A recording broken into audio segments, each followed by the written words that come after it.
अन्ना के एक्सीडेंट के बाद से पॉल इस सच्चाई को कभी स्वीकार नहीं कर पाया। हाल ही के दिनों में उसे बार बार भ्रम दिखाई देने लगे।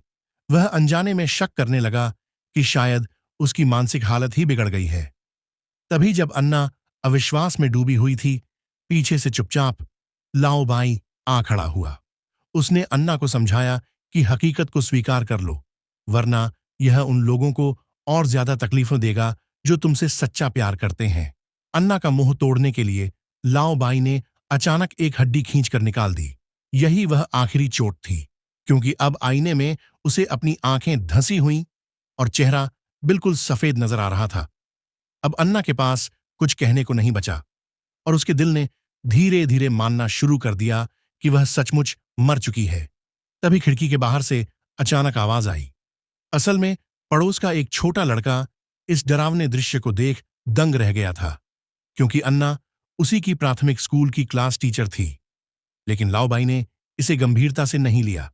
उसे यकीन था कि किसी को भी एक बच्चे की बकवास पर भरोसा नहीं होगा। अब तक अन्ना पूरी तरह से उसके बहकावे में आ चुकी थी। जब उसने आखिरकार उम्मीद छोड़ दी, तभी अचानक आईने पर एक धुंधली सांस का निशान उभर आया।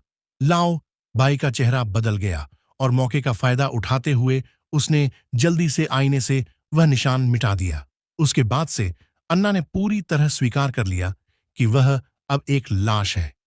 जब भी कोई मिलने आता, लाओ बाई उन्हें एक रहस्यमयी दवा का इंजेक्शन लगा देता। एक दिन एक पुलिस अधिकारी मिलने आया।